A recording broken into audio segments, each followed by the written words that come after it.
grew up on a farm in the prairies where a tree was a pretty special, rare thing to see. And so when I moved out here, just hiking and whatnot, you see kind of wood that gets left behind that is, for a prairie boy, it's like we never saw a tree that big.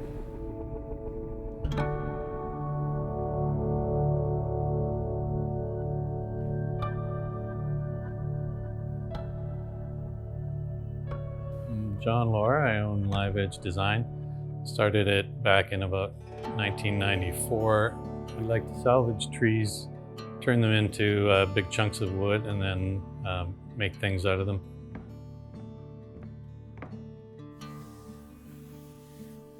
We had a call from a farmer who we had got a deadfall tree from a few years back, and he said, "I've got this tree. It needs to come down."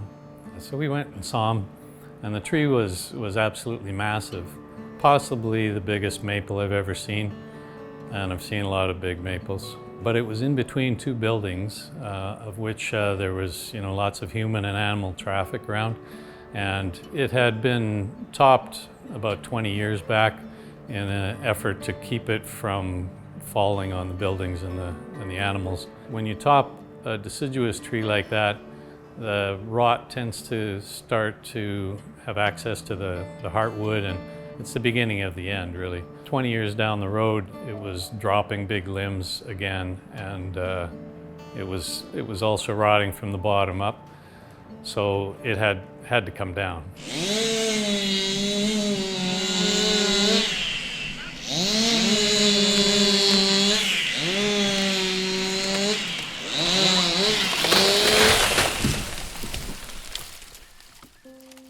The project is basically one tree that's been taken down, and a bunch of artists will make art pieces out of that tree.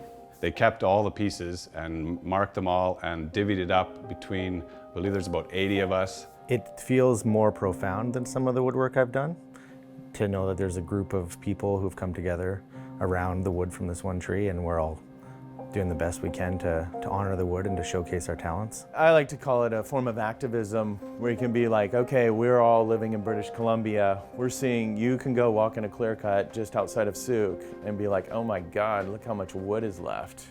And here we are taking one tree, and it's not always a really nice tree inside, and making anything from doors to stools to lighting to, massive tables. It's a pretty incredible project. I believe when an artist takes it and looks at the wood and they put a lot of their heart and a lot of their experience and a lot of their soul into this piece, that really does increase the emotional value. And I think that's sort of what is wonderful about these pieces and this whole exhibition. To become part of the history, it's quite an honor to do that.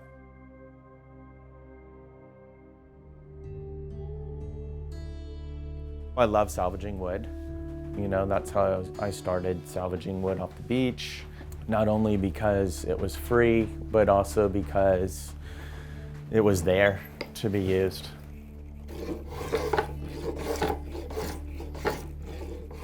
I'm making two low back bar stools. So these are, this is kind of the seat, roughing out the seat. And these are the legs that we're making. I like to leave a little element of the tree so you can still notice it, whether it's a bit of live edge or a little bit of bark or a little bit of, silver. You go into John's world where they've milled up this tree and there's a container and just piles of wood everywhere. So it's pretty interesting and overwhelming process to be like, okay, well, I want to make a stool. Look at all this amazing wood. So try to get something pretty exciting for the seats, with some color. This is spalting, so basically the tree is rotting, but it brings out all this really amazing color. Unfortunately, it does so many things that you don't want it to do. Like all of a sudden you'll get to this phase where you're almost done with the leg and you'll dig in there and, oh, I can't get that flaw out, or the wood started splitting and you're like, well, can I glue it and put a bunch of sawdust in there and no one will see it? Sometimes you can, but other times you're just like, okay, there's the wood stove. You know, when I first started, it was all about the finished project.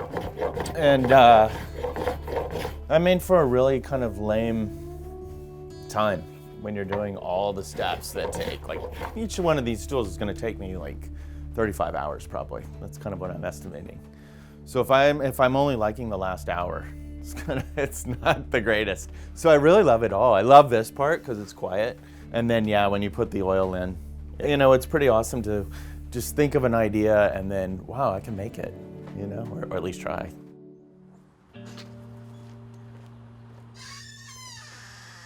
name is Dallas. I'm a woodworker. I've kind of focused over the years on mostly building rocking chairs and chairs.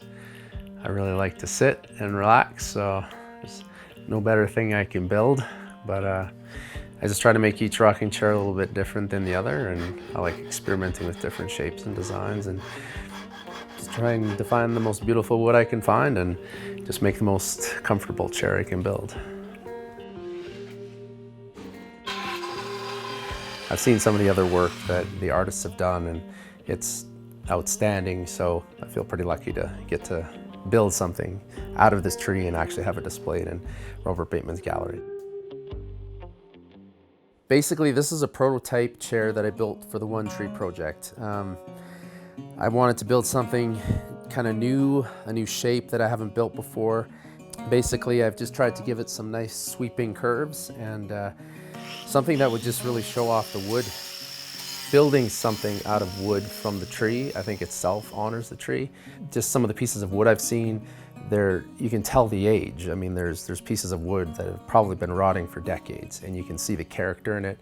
And the stuff that was still healthy is absolutely beautiful. There's so much of a story in this tree, from what's died, what's been compressed, what's been, you know, there's a tire swing around it, I believe, so some of the wood had character from that, the chain being around the branches and stuff, and it's just, I mean, it's telling 200 years of its life, and you see it in all the pieces of wood, so it's exciting. Every time I make a cut, I find something different.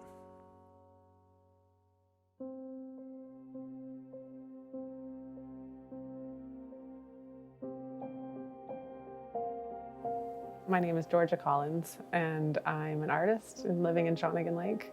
When I first saw the application for the oneTree project, I did actually do a lot of writing around it. I was very inspired by the story behind the tree. I think just the longevity of its life, that it's seen the building of that community, little post office there. I particularly like the story about, I think it was Mr. Barkley, and he actually ended up passing away right near the tree, going in for his grandmother's diaries. And she had actually traveled around the world and been, I think, the first woman to travel all the way around the world. And so it was a very inspiring story that was connected to the life of the tree. It ended up inspiring a poem about it. The painting, I just love painting, and it was nice to get an opportunity to paint another picture of a tree. I had some images of the actual tree, but I did also travel around the Cowichan Valley and get lots of other inspiring images for the painting.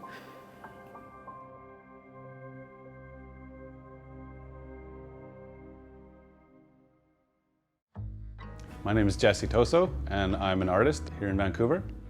I've been fascinated with wood and wood grain ever since I was a kid. My dad is a carpenter and grew up on Vancouver Island, so surrounded by wood. In Campbell River, they have a chainsaw carving competition, and I saw them doing it when I was in high school, and I thought I could probably do this. I signed up one year, that was 2005, and I ended up winning in my category. I won $1,000, and so I said, this is awesome. So I bought some chainsaws, and I do that competition every year, and now I'm getting into carving other stuff on the side. It's pretty good. It's a pretty good job. I'm carving a woman, and I've had this idea for years, and her hair is kind of blowing in the wind. And I'm actually going to be covering her body, or her dress is going to be made out of shattered glass. A few years ago, our gallery was broken into, and there's a whole pile of broken glass, so I picked it up, and the first thing I thought was, I got to make something out of this. And so this is kind of what it'll look like. I'm going to cover her strapless dress, and it's kind of going to be blowing in the back, and it's all going to be covered with this glass that's stuck on kind of piece by piece. So this was my trial. I was trying it out on here.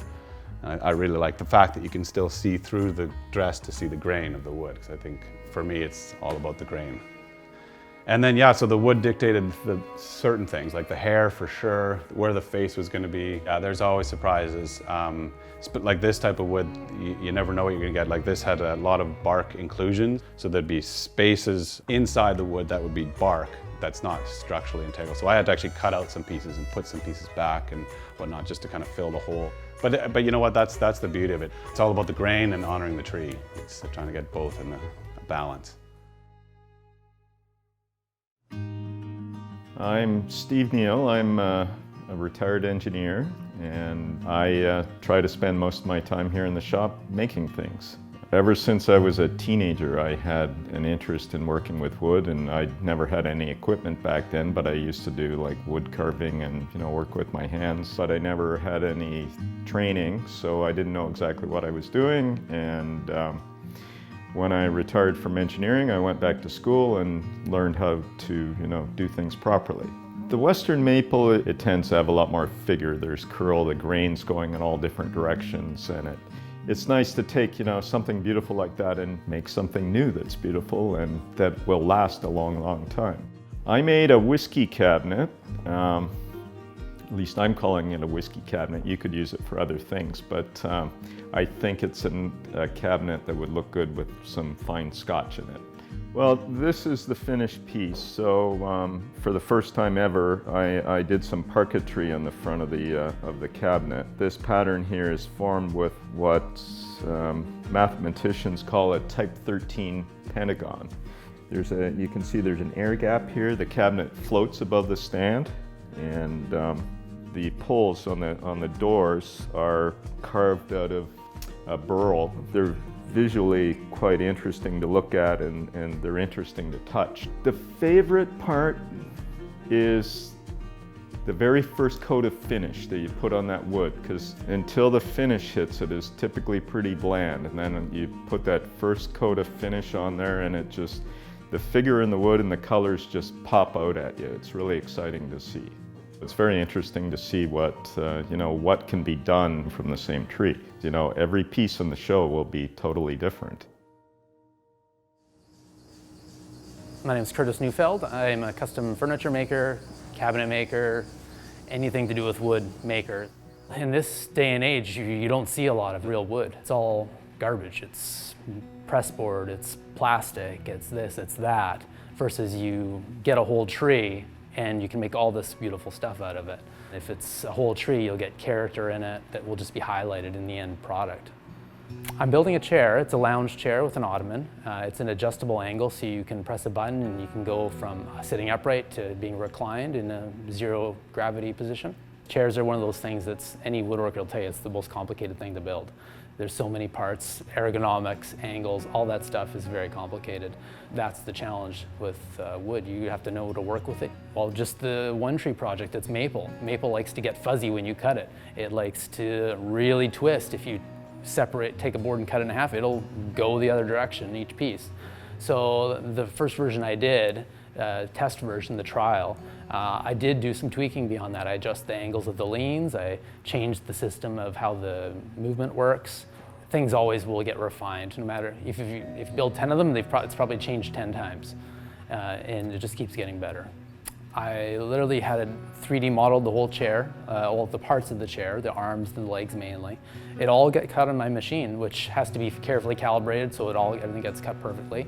And so it was mostly a computer-controlled operation, but of course a lot of work had to go in on the front end to make sure that 10 minutes of cutting for that one part came out right. You might have spent 10 minutes cutting it, but I spent 3 hours developing the part on the computer screen. It's amazing to think about this thing 200 years ago, to think about what was happening wherever it was at that time. We've had so much advancement since then, it is crazy to think about. My name is Mike Randall, and I'm principal and owner of Curva Design Lighting. My work is very minimal. Sometimes it doesn't necessarily tie in with everyone else's work, but it's just a fun project to be involved in. When I went through school, it was all about using the joints that we knew how to do. It was all these tried and true methods, whereas I designed something And then I go, okay, how am I going to make the wood do that? My project's a side table light. This particular version was designed to go next to sort of your Eames chair. It's actually going to be adapted to hang on the wall as a bedside table. And I was really playing around with using a form that I'd made for another project and seeing if there were other ways I could use that form. And I came up with this. Western maple doesn't lend itself to bending very well, so it was highly entertaining, but we did it. My mantra is I only use North American hardwoods. Why bring something, thousands of miles across the oceans when we have the most phenomenal wood right here in North America? In this case, because this is the oneTree wood, it is kind of a one-shot deal. But the reason it became a bedside table is that it didn't work out quite as well as it originally planned. So I was like, oh, what am I going to do? Okay, cut the bottom off. Oh, look, it's awesome. Sometimes things don't go the way you thought, and it's just all about accepting and moving on. My name is Marc Domani, and I do custom topographical maps and furniture, and just a variety of cool woodwork stuff. I guess what appealed to me about the oneTree project was the idea of bringing all the best woodworkers from this area together to kind of showcase the talent that we have here and to honor wood in a way that we don't normally honor wood. Mostly what I do is large geometric art installations and topographical maps. Those are kind of the two niches. So originally I wanted to do a piece with both the topography of Vancouver Island and as the ocean, a geometric pattern. But the wood is just so beautiful and has so much going on. I didn't want to take away from that once the topography was in. I think it's beautiful because this tree is from this island. And so this wood, for hundreds of years stood in the climate that is formed by this topography. Working with this wood has been, it's been interesting actually. A lot of the wood that I work with is either salvaged from construction sites, that's what we make a lot of the large art installations out of, or I find a lot of the wood that I use for topographical maps on the side of the road after arborists have come and take down a big tree. So to have this wood and to kind of know the story behind it, it's actually a really unique thing. When I met a lot of the other woodworkers, a lot of them were saying that they let the wood tell them what to do. That's how they approach woodworking. And I found that very different from how I approach woodworking. I often know what I want to do and I tell the wood, this is what we're doing. But in this particular project, there was just no way that could happen. And I let it tell me how we were going to do this. So this piece of wood is actually two pieces of a limb. It's kind of hard to tell at first, but what gives it away is the sapwood in the middle here. You can see the lighter color. That's the younger wood, and then the darker is the heartwood. So it's very unique in that sense. You would never see sapwood right in the middle of a tree like that. And I mean, it's just beautiful, beautiful wood grain. I love being able to see the young wood and the old wood all together. Normally for a map, what I start off with is the map itself. So I have the map data, topographical data, and the coastline data. And I move that data through a series of programs in the computer to get a CAD model.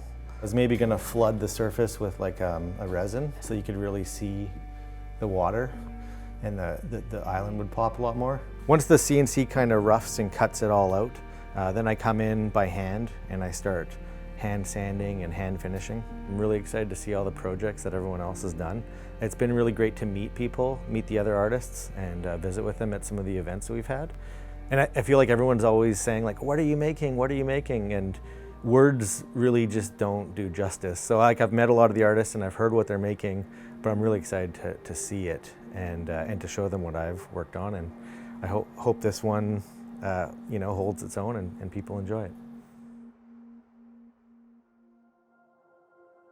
it. As an artist, we don't get to see what the other people are working on. Sometimes you get little hints. I don't really want to know what other people are working on just because I look forward to that moment. The beautiful thing about going in and going to the opening when all the artists are there is first of all putting faces to pieces, but also seeing the pieces and seeing how the grain all relates to each other, how the color all relates to each other. And you form this sort of instant bond or kinship it's just phenomenal.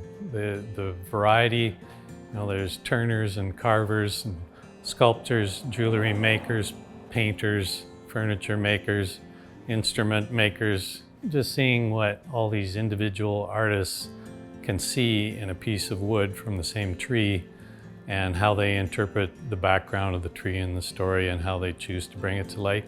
The variety is unbelievable. I was thinking today, imagine if we went out to that field and put everybody's works right there. It just evokes that emotion in you. I think it's just marvelous that a bunch of artists can get together and demonstrate how useful one tree actually can be in terms of economic value in itself. That tree could just be down and used as firewood, but instead it's going to produce a lot of value for the artists themselves, for other people, enjoyment for people. We're pretty lucky to be in BC where we have an abundance of trees, and globally wood is becoming more and more rare and precious. So I think it's important to have shows like this to just to see how beautiful wood is and how precious it is. We talk about the value that the big companies can get out of an old growth cedar or fir tree. Well, we're getting many times that out of an old rotten maple, and so that to me is a very interesting way to look at the use of our wood resource. The tree sustains life. The tree creates oxygen. The tree is one of the most important life forms on this planet. We basically want people to get into nature, essentially is it.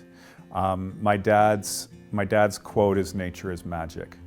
The oneTree exhibition, it just lends itself to the whole narrative of what the foundation is.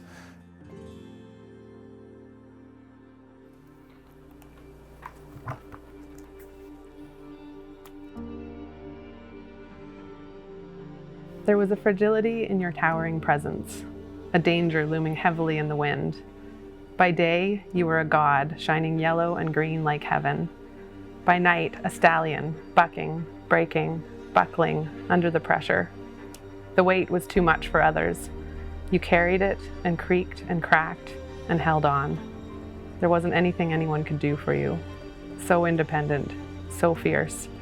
Your sweet sapling days long gone, you threw all that was left of you upwards, until the night you came crashing down upon me. I held you. You didn't respond. I'm still holding you. You were never broken in my eyes. You were always here.